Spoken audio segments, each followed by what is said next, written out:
We continue now at the top of Daf Tesam and Beis and Meseches Megillah. This is Megillah Daf 9b. The Gemara is continuing the Brisa, which talks about the changes they made to the Sefer Torah when they translated it to Greek for Talmud HaMelech. So again, they made some changes so that Talmud HaMelech wouldn't find things wrong, so to speak, in the Torah. So another change they made was Lo Chemed Echad Mehem Nasasi. The original pasuk says that Moshe Rabbeinu says, I didn't take any of their donkeys. That might imply he took something else. So Lo Chemed Echad Mehem Nasasi implies he didn't take anything of value at all. He didn't take anything that did not belong to him. The pasuk also says, Asher cholak Hashem Elokecha osam lo ha'ir l'chol ha'amim. The original pasuk says that Hashem made that the sun and the moon, he made them for the nations. They might think then that it means that they can worship them. Instead, they changed it to lo ha'ir l'chol ha'amim. He made it that they should be a light, that they should provide light for the nations. Vayelech vayavod Elohim acherim asher lo tzivisi la'avdam. They changed it to la'avdam. If it didn't say la'avdam, it would sound like the person went and served other idols, asher lo tzivisi, which I didn't create, as if they're gods they created themselves. But asher lo tzivisi la'ovda means that I, Hashem, didn't command you to serve those things. I didn't command you to serve those idols. It doesn't mean to say that the idols have any value. And finally, they also wrote as tzi'iras haraglayim. Instead of writing the arneves, which refers to the hair, they wrote tzi'iras haraglayim, as Rashi over here says, v'kosvu b'makom ves arneves ves tzi'iras haraglayim lefi sheyodeha ketsaros uketanos meraglet. It has very small hands. It's smaller than the legs, so they call it the tzi'iras haraglayim for that reason. Again, it has hands that are smaller than the legs. They didn't write arneves. Why didn't they write arneves? Ishto shel Talmai arneves shema. It happened to be that the wife of Talmai, her name was arneves. Shelo yomar, that he shouldn't say sachku bi haYehudim, that the Jews are making a joke out of me. V'itilu shem ishti batorah, they're putting my wife's name into the Torah. So again, that was another one of the changes they made. The Gemara brought that brisa just to say, because of the miracle that everybody who translated into Greek made identical changes, the exact same changes, that's why the Torah can be written in Greek. That was a statement of Rabbi Yehuda, but it only applies to the Torah. The point of the Gemara before was that it does not apply to the Nevi'im and the Ksuvim.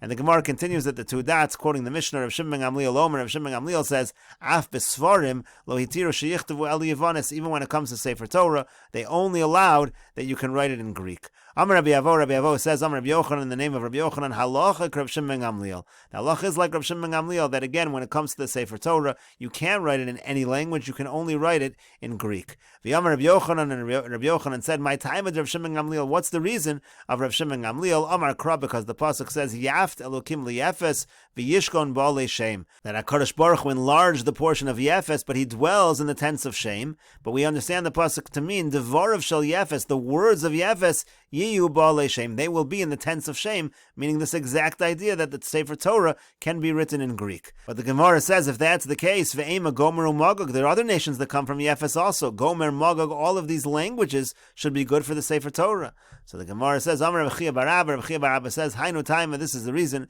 because the pasuk says, Yaft Elokim liyefes, it means Yafiyuso shel Yefes, the most beautiful of Yefes. As Rashi says, Hu Lashon Yavan, that's the Greek language, Lashono Yafa Mishel Kol B'nei Yefes, it's the most beautiful language of all the children of Yefes, Yehei Ba'alei Shem, that language should be in the tents of shame. So again, that's where we see that this particular language is kosher for a Sefer Torah, according to Rav Shimon ben Gamliel. The Gemara continues with the Mishnah, Ein ben kohen mashuach b'shemen hamishcha lemeruba begadim. There's no difference between a kohen gadol that's anointed with the oil, with the shemen hamishcha, and a kohen that's meruba begadim, that's a kohen gadol that just wears the begadim but is not anointed with the oil. The only difference is elapar habo al kol mitzvahs. The only difference is this bull that is brought for a particular avera. Rashi will explain. Ein ben kohen meshamish lekohen sha'aver. There's no difference between a kohen gadol that's currently serving and a kohen gadol that filled in, that served in the past. Elapar yom hakipurim v'asira sa'efa, except for the par that's brought in Yom Kippur and the asira sa'efa. And Rashi over here explains, meruba begadim. What does it mean a kohen gadol that's not anointed with the shemen hamishcha? He just wears the clothing. That's kohanim sheshimshu bebayis sheni. That's all the kohanim gedolim that served in the second Beis Hamikdash. V'yaf bebayis rishon. It's true even in the first Beis Hamikdash. Miyamos Yoshio va'elach, from the times of Yoshio and onward, shenignaz tzluches shel shemen hamishcha. At that point in time, the container of the shemen hamishcha that was stored away, that was hidden away, they no longer had the shemen hamishcha. So the kohanim gedolim, they only wore the begadim of the kohanim gedolim, but they were not anointed with the shemen hamishcha. The only difference between those different kohanim gedolim are par habo al kol mitzvahs. What does that mean?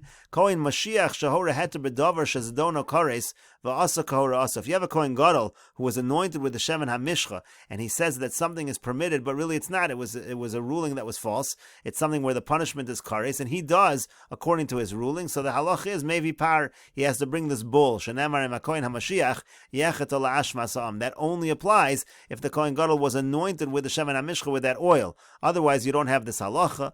Kohen hamishamish. Now, a kohen hamishamish, again, the Mishnah said a kohen who is currently serving, as opposed to one who served before. Kigon sheira b'psul. The case is as follows: you have a kohen gadol who became pasul. Umino acher tachtav. So they appointed someone else to serve instead. V'avar psulo. Now the psul went away. V'chazer la'avodaso. So now he's serving again. V'haviro haba tachtav harishon kari mishamish v'asheni avar. So again, the one who temporarily filled in is no longer filling in. So the original one is called the mishamish, the one serving, and the one who just temporarily filled in, who's no longer serving, he's the avar. He's the one who used to serve. So the only difference between them is elapar yom kippurim she efshar lo havishnayim. They don't both bring the par yom kippurim. It's only brought by the one serving right now. V'chein asiris ha'efa chavise kohen gadol. The asiris ha'efa, that refers to this carbon mincha of the kohen gadol shebechol yom that's brought every day. She efshar lo havishnayim. They don't both bring it. That's impossible. Again, it's only the kohen mishamish that's going to bring it, not the kohen she'avar. And the Gemara says hala inyan par yom kippurim v'asiris ha'efa. When it comes to the par yom kippurim, when it comes to the asiris ha'efa, zev v'zeh shavin. It doesn't matter whether the kohen gadol was anointed with the shemen hamishcha, or it doesn't matter if he's meruba begadim. They're going to be equal in those regards. And the Gemara continues, Masnisin to Lok Rabbi Meir. You should know that our Mishnah is not like Rabbi Meir. The Rabbi Meir, because if it's like Rabbi Meir, Hatanya, we learned in a brisa, Meruba begadim mevi par habal kol mitzvahs divrei Rabbi Meir. Meir says by a Meruba begadim, he does bring the par habal kol mitzvahs. Our Mishnah said that it's only true by the kohen mashuach b'shem and hamishcha that he brings the par habal kol mitzvahs, but a Meruba begadim does not. Rabbi Meir says no, a Meruba begadim does bring the par habal kol mitzvahs. Again, that was the bull that's brought. Let's say the kohen gadol rules erroneously and follows his ruling. The Chachamim Omer may know, maybe the Chachamim say no, he doesn't bring this par, just like our Mishnah. And the Gemara says, my time at Rabbi Meir, what's the reason of Rabbi Meir? The Tanya, we learned in a brisa, Mashiach, it says he's got to be anointed with the oil. Ein liela mashuach b'shemen hamishcha. I only know again that this halacha by the par habal kol mitzvahs is by a mashuach b'shemen hamishcha. Meruba begadim minayin. How do we know that it applies to the meruba begadim as well? Talmud lomer hamashiach. The pasuk says hamashiach, and again that tells us it includes even a meruba begadim in this halacha of the par habal kol mitzvahs. And so the Gemara continues, B'mayu kimna delok Rabbi Meir. How could you say that our Mishnah doesn't follow Rabbi Meir? Ein moseifa. Let's look at the end of the Mishnah. The end of the Mishnah says, Ein ben kohen mishamish lekohen sha'aver. There's no difference between the kohen that's serving right now and the kohen that used to serve that just filled in. Elapar yom kippurim v'asiris ha'efa. The only difference is par yom kippurim and asiris ha'efa. Again, that's brought by the kohen mishamish, not by the kohen sha'avar. Halachol divrei and zevez hashavin. The implication is that when it comes to everything else, the kohen sha'avar is the same as the kohen mishamish. But asoin Rabbi Meir, that actually does follow Rabbi Meir. That's the problem over here. We're now saying the seifa goes like Rabbi Meir and the reisha does not. How do we know that that follows Rabbi Meir? The Tanya, because we learned in a brisa, irabo psul. Let's say the kohen gadol has a psul, uminu kohen acher tachtav, and then they appoint another kohen in his place. So rishon chozer la'avodaso. So then what happens is that when the rishon goes back to his avoda, when he's able to do the avoda, sheni kol mitzvahs kuna gadola olav. The second one is considered completely like a kohen gadol in all respects. Divrei Rabbi Meir. That's the opinion of Rabbi Meir. That's exactly what our Mishnah is saying. Our Mishnah is saying that this kohen sha'avar is exactly like the original kohen gadol, except for the par yom kippurim and the asir so'efa, but otherwise he's like the original. He's like a regular kohen gadol. So it seems like the end of our Mishnah is like Rabbi Meir. And the brisa continues. Rabbi Yossi says, Rishon chozer la'avoda. So when the first one goes back to his avoda, sheni eino roy lo lekohen gadol v'lo lekohen hedyot. The second one actually can't do anything. Can't really be a kohen gadol anymore, and also can't be a regular kohen because he was already a kohen gadol. He can't go back to being a regular kohen. So the Gemara says, V'yamar Rabbi Yossi, and Rabbi Yossi said further, Ma'isa Rabbi Yosef ben Ulam mitzipore. There was a story with Rabbi Yosef ben Ulam from Tzipore. She'ira bo psul bekohen gadol. Again, he had this kind of a psul as a kohen gadol. Uminu tachtav, and they appointed someone instead of him. Uba ma'isa lefnei chachamim, and this story came before the chachamim. V'yamru, and they said, Rishon chozer la'avoda, so that the first one goes back to his original avoda. Sheni eino roy lo lekohen gadol v'lo lekohen hedyot, and the second one can't be a kohen gadol and can't be a kohen hedyot. Exactly, Rabbi Yossi is trying to prove his point. You see, this story supports what I say. Kohen gadol mishum eva, he can't be kohen gadol because that's going to create hatred. You're going to have two kohen gadols. Kohen hedyot, he can't be kohen hedyot either. Mishum malin bakodesh v'lo moridin, because you go up in kedusha, you don't go down. This individual served as a Kohen Gadol at one point in time, can't be a regular Kohen. So in any case, the Gemara says, Reisha Rabbanan v'Sefer Rabbi Meir. Now it comes out that the beginning of the Mishnah follows the Rabbanan and not Rabbi Meir, and now you're saying the Sefer is Rabbi Meir. It doesn't make sense.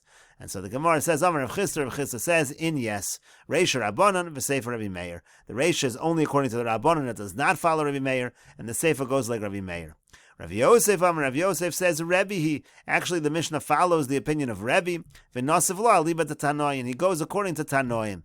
As Rashi over here says, Rebbe ustam aliba de nafshe. Rebbe saying his own opinion. V'nosiv lo aliba de Tanoim. B'meruba begadim savar la karabon. In other words, Rebbe holds like the Rabbanan when it comes to meruba begadim. That's the beginning of our Mishnah. Over Kohen Shavar savar la Rabbi Meir. At the end of the Mishnah, that's Rebbe saying that he follows Rabbi Meir's opinion when it comes to Kohen Shavar. So then again, it's basically the same basic answer. Again, the beginning of the Mishnah does not follow Rabbi Meir. The end of the Mishnah does follow Rabbi Meir, but Rav Yosef is just saying, really the author is actually Rabbi Yehuda Hanasi. This just happens to be how he holds. And the Gemara continues with the Mishnah, Ein bein bama gedola lebama katana. There's no difference between the large bama and the smaller bamos, el psachim, except for Karban Pesach. Zahaklal, here's the rule, Kol shu nidor v'nidav, anything that's a donation, karev b'bama, can be brought on a bama, v'chol she'eno lo nidor v'lo nidav, anything that's not donated as a neder and a dava, eno karev b'bama, cannot be brought on a bama. Again, a bama in general, a bama katana, would be any mizbeach that's not in the Beis HaMikdash, that's a bama katana.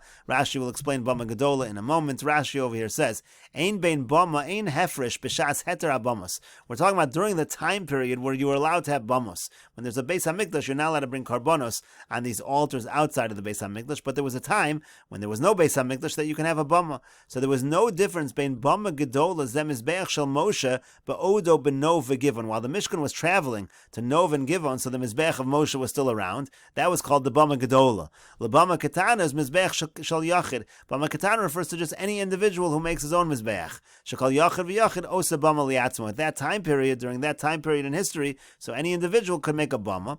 So the only difference was psachim. In other words, when it comes to a Karban Pesach, that you can only bring on a bama gedola. You can't bring it on bama katana. Karev b'bama katana, it's brought on the bama katana. So in other words, it said anything that's a neder or a nedava, that could be brought on a bama katana. Kol she'eno nidor v'nidav b'zvachim yalef lo b'perek basra. That's all learned out in zvachim. Now the Mishnah is a little bit contradictory, because the Mishnah seems to say that only a Karban Pesach is a difference, as though every other carbon can be brought on bama katana. But then the Mishnah had a rule that it's a neder and nedava that can be brought on bama katana. And so the Gemara asks that right now. The Gemara says psachim v'sulo. The only difference between a bama gedol and bama katana is Karban Pesach. That doesn't make any sense. As Rashi over here says, psachim v'sulo v'katani seifa. Look at the end of the Mishnah. Kol she'eno nidor v'nidav. It basically said anything that's not a neder or nedava, eino karib b'bama katana, is not brought on a bama katana. V'ilu b'gedola ha'imakrivet karbanos tzibor t'midun u'musafin. But on a bama gedol, of course, you bring those things. You bring karbanos tzibor. If you have a Karban Tamid, you have a Karban Musaf, that would be brought on bama gedola. It would not be brought on bama katana. So what do you mean the only difference is Karban Pesach? That's not true at all. On the contrary, the only thing that's brought on bama katana is things that are nidor v'nidav. Otherwise, it's not brought on bama katana, and all those things are brought on bama gedola. You can bring on bama gedola. You can bring Karban Tamid, Karban Musaf. So what's going on over here? It's not only Karban Pesach. That's the difference. And Rashi continues, v'kasal kadaitach. Right now, the Gemara thinks the af chovo sibor she'ein kavu lanzman. Even if you have a chova of the tzibur of the community that's not brought at a particular time, how you craven boy, you could bring that on bama gedola. You could go in par helam davar shel tzibur or sir avodah zara. For example, the bull that is brought, let's say the tzibur does an avera, or let's say the goats that are brought for avodah zara. Right now we think those are brought on bama gedola as well. So in other words, right now we think on bama gedola you could bring all karbanos sibur, whether it's a Karban Tamid, Karban Musaf, these other chovo sibur, you bring that on bama gedola. You're not allowed to bring that on bama katana. So there's a lot of differences between bama gedola and bama katana. And so the Gemara answers, Eima ke'ein psachim. What you should say is, what the Mishnah means is that on bama gedola you can bring anything that is like a Karban Pesach. What that means, according to Rashi, is v'chol chovos hakavu elhem zman kepsachim. It means that on bama gedola you can bring any obligation that has a set time. So again, like we said, Karban Tamid, Karban Musaf, Karban Pesach, all of those are brought on bama gedola. They are not brought on bama katana. What Rashi said over there about chovo sibur that are not kavu elhem zman, At this point in time, the Gemara is realizing that you cannot bring those on any of them. You can't bring them on Bama Katana or Bama Gedola. If it's a Chovos Sibor that's not Kavul Lahem Zman, that you can't bring on any kind of Bama. The Gemara continues, Moni, so who's the author of our Mishnah? Rabbi Shimon. It's going to be Rabbi Shimon, as Rashi over here explains. Moni Masnisin de Katani, who's the author of our Mishnah that says, De Bama Katana in Karav Bo Shum Chova. When it comes to Bama Katana, only Nedarim and Nedavos, no obligations. V'amar de Bama Gedola lo adifa mina ela bechovos hakavul lahem zman. And even by Bama Gedola, the only thing you can bring are the chovos that have a particular zman. But if it doesn't have a zman, if it doesn't have a set time, you can't bring those as well. So that's what the Gemara says. It's Rabbi Shimon here. It's Rabbi Shimon. The Tanya, as we learned in a brayso, Rabbi Shimon Omer. Rabbi Shimon says, Af tzibur, even when it comes to the community, lo hikrivu ela psachim. The only thing you bring on Bama Gedola is Korban Pesach, v'chovos shekavul lahem zman, and other obligations that have a zman, that have a set time. Aval chovos she'in kavul lahem zman, hacha v'hacha lo karav. But if you have obligations that do not have a set time, you can't bring that on Bama Katana, but you can't bring that on Bama Gedola either. As Rashi over here says, Rabbi Shimon Damar Perak Basra de Zvachim. This is Rabbi Shimon's opinion in the last parak of Zvachim. Af tzibur lo ikrivu beBama Gedola shum chova. Even the tzibur does not bring on Bama Gedola any obligation. El psachim v'chovos hakavul lahem zman. Only Korban Pesach and other obligations with a set time. Aval chovos she'in kavul lahem zman kagon param davar usira avodah zara hacha v'hacha lo kara. But when it comes to obligations that do not have a set time, again, like we said, like Parham Davar Shal Tzibor and Sira Avodah Zara, you don't bring on either the Bama Katana or the Bama Gedola. Aval Kidra Rabbanan Dasam Lo Mesukma. Rashi points out, obviously, we're not going to be following the Rabbanan over there. Masnis and our Mishnah can't follow the Rabbanan. To Ha'amri, because they say Kol Shat Tzibor Makriv and Boel Moed Sheva Midbar. They say that anything that the Tzibor would bring in the Ohel Moed in the Midbar, Makriv and Boel Moed Sheba Gilgal. They bring in the Ohel Moed and Gilgal as well. To He Bama Gedola, that is Bama Gedola. Va'afilo Parhelam Davar, even in the situation of Parhelam Davar, they would bring that on Bama Gedola.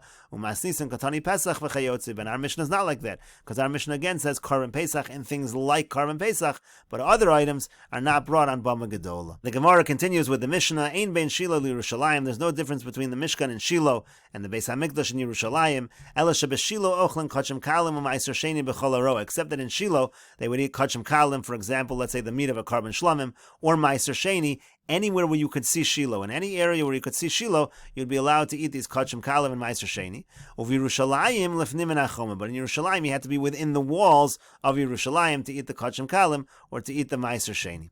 V'kan, and in both places, whether in Shiloh, whether in Yerushalayim, kachei kachim ne'acholim lefnim min hakloim. The kachei kachim could only be eaten within the kloim. The kloim were these curtains that were surrounding the Mishkan, and similarly they had walls that surrounded the area of the Beis HaMikdash. Only within that area can you eat the kachei kachim. The kachei kachim refers to karbanos that are a little holier, let's say the meat from a carbon chatos.